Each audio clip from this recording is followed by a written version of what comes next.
दोस्तों, स्वागत है एक बार फिर से आपका मेरे इस चैनल अरे वर्मा जी पे। तो दोस्तों, हम इस वीडियो में बात करने वाले हैं एक और नए स्कैम की जो इस समय काफ़ी चल रहा है। तो जैसा कि आप जानते हो कि मेरी पिछले कुछ दिनों से वीडियोज़ जो आ रही हैं वो मल्टीपल स्कैम के ऊपर आ रही हैं। तो इस वीडियो में भी हम स्कैम के बारे में ही बात करने वाले हैं और ये स्कैम है ई-चालान स्कैम। चलिए दोस्तों, शुरू करते हैं। इस वीडियो में जानते हैं कि क्या होता है ये ई-चालान। तो सबसे पहले, क्या होता है ये ई-चालान? ई चालान आजकल, जैसा कि आप सबको पता होगा कि हर जगह आप जो भी ट्रैफिक के रूल्स को फॉलो नहीं करता या तोड़ता है, तो पहले उसे ट्रैफिक पुलिस पकड़ के और चालान काटती थी और वो फिजिकल चालान होता था। बट अभी ये सारे गवर्नमेंट के द्वारा इलेक्ट्रॉनिक यानी डिजिटली चालान कर दिए गए हैं। यानी कि अगर आप कोई ट्रैफिक रूल तोड़ते हो तो ऑटोमेटिक आपका चालान कट जाता है और आपके नंबर पे, उस गाड़ी के जो रजिस्टर्ड नंबर होता है, उस पे एक ई चालान आ जाता है और आप वो ई चालान ऑनलाइन भी भर सकते हो। तो अब इसमें स्कैम क्या है? तो चलिए जानते हैं कि इसमें स्कैम क्या हो रहा है और जो स्कैमर है वो क्या कर रहे हैं इसके अंतर्गत। तो इसमें क्या हो रहा है कि जो भी स्कैमर है, वो जिसके पास उनको स्कैम करना है, तो यूज़र मतलब आप बोल लो कि लोगों के पास एक मैसेज आता है और वो हूबहू कॉपी होता है जैसा कि आपको ई-चालान के पोर्टल से मैसेज आता है। तो उसी से मिलता-जुलता हुआ कोई नंबर होगा जिससे आपको मैसेज आता है और उसमें ये मेंशन होता है, आपका गाड़ी नंबर मेंशन होता है और आपका नाम मेंशन होता है। अब आप कहोगे कि स्कैमर को आपका नाम कैसे पता चला? तो दोस्तों, गाड़ी नंबर से आजकल नाम पता करना बहुत ही ईज़ी है, क्योंकि आप गाड़ी नंबर से उसकी डिटेल निकाल सकते हो कि ये गाड़ी कब रजिस्टर्ड हुई थी, किसके नाम पर रजिस्टर्ड है, इस पे कितने का लोन है या इस पे कितने चालान कट चुका है। ये सारी डिटेल ईज़िली इस समय आपको ऑनलाइन बहुत सारे पोर्टल्स या ऐप पे मिल जाती हैं। तो स्कैमर भी इन डेटा का फ़ायदा उठाते हैं और इन डेटा का यूज़ करके वो आपको एक मैसेज करते हैं कि आपका ई-चालान कटा है और ई-चालान आपको भरना पड़ेगा, और इसको ऑनलाइन पेमेंट करने के लिए वो एक पर्टिकुलर लिंक देते हैं कि आप इस लिंक पे जाके पेमेंट कर सकते हो। और सबसे ट्रिक इसमें ये है कि जब आप उस लिंक पे क्लिक करते हो तो ये लिंक हूबहू कॉपी हुई वेबसाइट, जो गवर्नमेंट की चालान पेमेंट करने वाली वेबसाइट है, उसकी तरह दिखती है। उसी की तरह दिखती है, क्योंकि स्कैमर ये चाहते हैं कि आपको पूरा विश्वास हो जाए कि आप असली की ई-चालान की पेमेंट कर रहे हो। तो इसलिए वो जो वेबसाइट होती है वो भी सेम गवर्नमेंट की वेबसाइट की तरह दिखती है।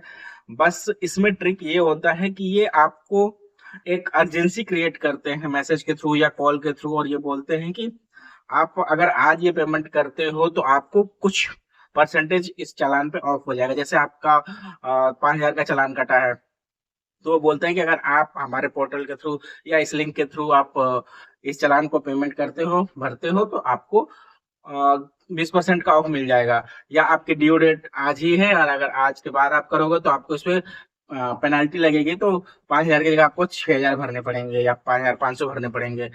बट अगर आप आज कर देते हो और हमारे लिंक के थ्रू करते हो तो आपको इसमें बेनिफिट मिलेगा, कुछ ऑफ हो जाएगा, जैसे 20% ऑफ हो जाएगा, 25% ऑफ हो जाएगा। तो आप भी सोचते हो कि हाँ यार, मुझे तो अ, अगर ये चालान कट गया है, नॉर्मली है कि आप जानते हो आपको भरना ही पड़ेगा, क्योंकि ये इलेक्ट्रॉनिक चालान है और डिजिटल है, तो आपको इसको भरना ही पड़ेगा कैसे भी, एनी हाउ। तो आप भी सोचते हो कि हाँ यार, अगर मुझे ये भरना ही है तो क्यों ना मैं इस पे कुछ फायदा कर लूँ, कुछ डिस्काउंट पा लूँ।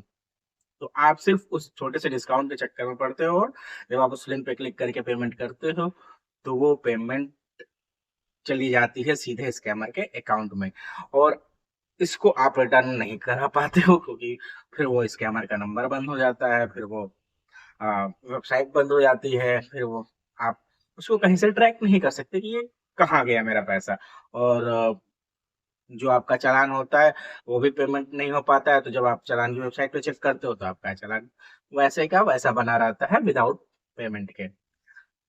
अब दोस्तों, ये तो हो गया, हमने इस पूरे ई-चालान का सिनेरियो समझ लिया कि क्या होता है और स्कैमर इसको कैसे आजकल कर रहे हैं। अब इसमें हम बच कैसे सकते हैं? तो सबसे पहली बात, एज ऑफ नाउ आपको इस जमाने में अगर आप मोबाइल यूज कर रहे हैं, इंटरनेट यूज कर रहे हैं, तो इस समय आपको बहुत ही सावधान रहना है। बहुत ही सावधान रहने का मतलब है कि आपको हर एक कदम फूँक फूँक कर उठाना है। कहीं भी अगर आपको ट्रांज़ैक्शन की बात आती है, कहीं भी आपको अगर पेमेंट करने की बात आती है, तो सबसे पहले उस पे एक डाउट क्रिएट कीजिए। सबसे पहले अगर किसी भी ऐसी कॉल आती है जो आपको अर्जेंसी क्रिएट कर रहा है ट्रांज़ैक्शन करने के लिए किसी चीज़ की, तो उस टाइम पे आपको एक डाउट आपके मन में आना चाहिए, ज़रूर से ज़रूर। जब आपके मन में एक डाउट आएगा, तब आप उसके बारे में क्वेश्चनिंग करोगे, उससे और जानकारी लोगे और अगर किसी भी लिंक पे क्लिक करके अगर आप पेमेंट करने जा रहे हो तो सबसे पहले चेक कीजिए कि वो वेबसाइट एचटीटीपीएस पे है या नहीं, वो वेबसाइट सिक्योर है या नहीं। क्योंकि कभी भी आप ट्रांज़ैक्शन करने के लिए सबसे पहले सिक्योर वेबसाइट पे किया कीजिए। और अगर इस तरह का कोई चालान भरना है आपको, तो आप किसी लिंक के थ्रू ना जाके खुद से उस चालान भरने वाली वेबसाइट को गूगल में टाइप कीजिए या ब्राउज़र में यूआरएल में टाइप करके फिर जाइए, फिर लॉगिन कीजिए, तब पेमेंट कीजिए, ना कि किसी डायरेक्ट लिंक से पेमेंट कीजिए। तो ये 2-3 चीज़ें हैं जिनको आपको ख्याल रखना है, तो आप इस तरह के स्कैम से बच सकते हैं। और सबसे बड़ी बात इस समय आपको बहुत ही सावधान रहना है क्योंकि स्कैमर मल्टीपल तरह के स्कैम परफॉर्म कर रहे हैं इस समय और बहुत सारी भोली-भाली जनता का पैसा लूट रहे हैं। तो दोस्तों, आज की जानकारी बस इतनी है ई-चालान के बारे में। तो आपको मेरी वीडियो कैसी लगी? अच्छी लगी हो, लाइक कीजिएगा। आप मेरे इस चैनल को प्लीज़ सब्सक्राइब कर लीजिए। मैं चाहता हूँ कि आप इसे अपने दोस्तों में भी और अपने नाते रिश्तेदारों में भी जो भी आपका फैमिली मेंबर है उसके बीच शेयर कीजिए ताकि अधिक से अधिक लोगों के पास ये जानकारी पहुँच सके। अगली वीडियो में मैं फिर मिलता हूँ आपसे एक नए स्कैम को एक्सपोज़ करने के साथ और उसके तरीके और उससे बचने के उपाय के साथ। तब तक के लिए नमस्कार दोस्तों। Bye bye.